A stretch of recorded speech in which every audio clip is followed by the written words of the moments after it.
Mark Coates, Angela Sugg, Paula Shane. Hi, I'm actually Mark Cates, but I'm quite honored to be confused with Mark Coates. It's pretty fitting. Mark Coates, award-winning Mount Hebron graduate, artist, teacher who returned to Mount Hebron High School as, of course, his RE teacher, and today the Howard County Supervisor of Art. I'm really proud of that. My name is Mark Cates. I'm a father of a 2006 Mount Hebron graduate. Very proud of that. This is my 30th year teaching, my 26th year in Howard County, and my 20th year at Mount Hebron High School. During my tenure there, I was the athletic director for 10 years between 1990 and 2000. I also coached numerous sports over the years. In the spring of 2005, I was asked by my principal to be a member of the Mount Hebron Facility Planning Committee. I was told my role would be to advocate for the athletic PE facility needs, utilizing my 27 years involvement in athletics at that time and my in-depth knowledge of the school facility based on my past experience as athletic director. I relished this role. And the resulting plan for athletics was a good plan, given a spending cap stated approximately of $18 million on that committee. However, the resulting plan was nothing more than a Band-Aid on an old and ailing building. As you must surely know by now, Mount Hebron does not need a piecemeal approach, but rather comprehensive facility change. I'm particularly concerned with the intangible educational and safety cost of implementing the final plan. Will the students of Mount Hebron get even close to the education they deserve during the implementation of the final plan? The educational cost is potentially enormous. The students at Mount Hebron deserve an education with little interruption from the potential years of noise pollution and air pollution caused by heavy construction. Our band and chorus programs would be displaced into areas that would be wall-to-wall with other academic classrooms. The 2B plan left the school without a media center during construction. Many teachers would lose the use of valuable technology they have grown to depend on. Some programs, such as tech ed and physical education, would be forced to curtail much of their curriculum, if not most, due to normal areas being under construction or utilized for other purposes for months at a time. The already dangerous hallways will be further crowded because of the use of certain hallways, would be eliminated for months at a time. The need for at least 15 portables will require great distances between classrooms, requiring more time lost between classes and outside travel for both students and staff in bad weather.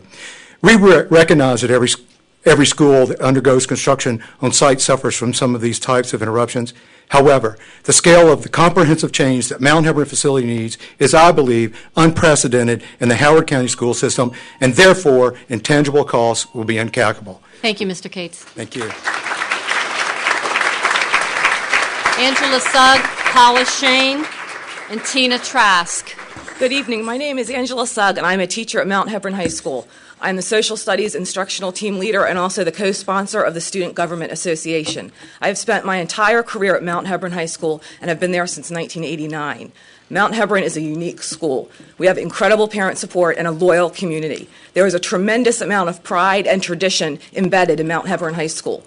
The fact that we have 18 Mount Hebron alumni on our faculty, a number more than any of the 73 other county schools, is a tangible example of the close-knit nature of our school and community. We have students right now who are in college who want to come back to Mount Hebron and teach.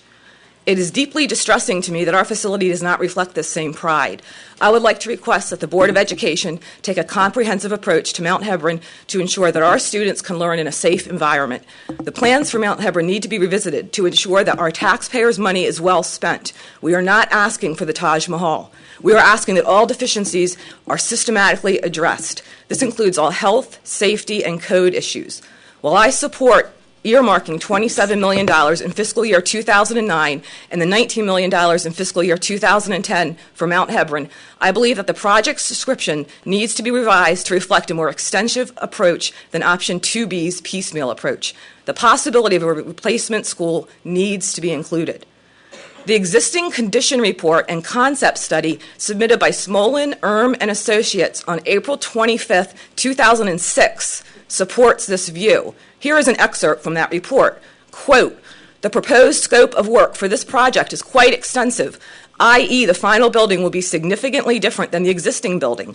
This means that there will be extensive modification to the existing building, and yet the building in the final configuration will still be compromised by a structure that is too short, bearing walls that are not in the best location, floors that are connected by ramps, etc. Also, there are other compromises, architectural, mechanical, and electrical, that are inherent in modifying an existing structure. By the time the renovation of Mount Hebron is complete, the majority of the structural portion of the building will be approaching 40 years, and a significant portion of the building will be more than 45 years old. In our opinion, rebuilding portions of the building, or even rebuilding the entire building, should be seriously considered. End quote. I believe that the students of Mount Hebron deserve to have this recommendation considered. This renovation, which we were told last year is the most ambitious in county history, is going to be incredibly disruptive to our school. I respectfully ask you to reconsider the renovation plans. Mount Hebron would like to have a building that is up to code and meets educational specifications. The process we are calling for is logical and reasonable. It results in an equitable and safe learning environment and will also serve the county well as it decides how to use our tax dollars wisely and shrewdly. Thank you for your time. Thank you. Paula Shane, Mike Gorleski, Jane Chambers, Manila Amjad. Or is that the student who spoke before? Good Was evening. that the student who spoke before? Okay.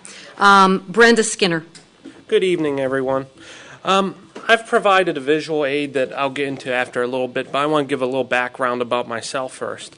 I've only been teaching at Mount Hebron for 4 years, which is a very short time in teacher years, but it's the first school I've ever taught at, and I love Mount Hebron very much. I have plans to be there for many years to come, but I do have concerns about Mount Hebron as well.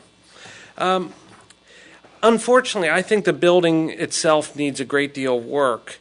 More than just a small-scale renovation. And to get into this, I'm going to talk about briefly what I did before teaching. I worked construction for 10-plus years. And with the small firm I worked with, we did a lot of educational institutions, North Hartford High School, Northeastern, Boys and Girls Clubs of Annapolis.